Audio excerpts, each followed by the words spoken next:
Itong certificate para po sa bawat isang beneficiary.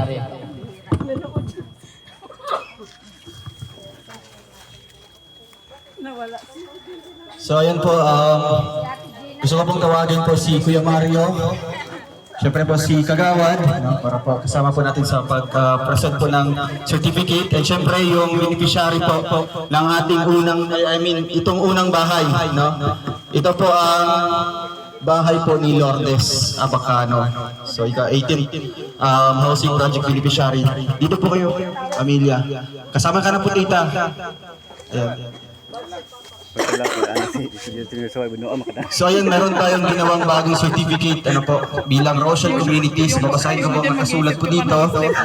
And Rochelle Community Camarines Norte Chapter Certificate of Completion. This certificate is proudly presented to Lourdes Abacano as 18th Housing Project Beneficiary. Date May 3, 2025, and Project Manager yours truly, Ruel of Malalag. So ito po ang ika-18 pabahay po natin, no? So kasama na po yung pabahay natin sa Malalag and dito po sa Daet, Camarines Norte. So umabot na siya ng ika-18. So ito po ang bahay po nila Lourdes. Palakpakan po natin. So tanggapin niyo po. At syempre bilang rules, hindi natin naisulat dito.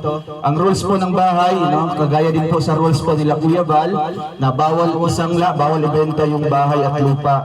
Bawal i-abandon at panatilihing malinis. Ano po? Okay ba? Okay. So, picture muna and para documentation. Pakita kayo dito. Yan, congrats po sa inyo, kina Jenny Rose, Ate Gina, kay Bernie and kay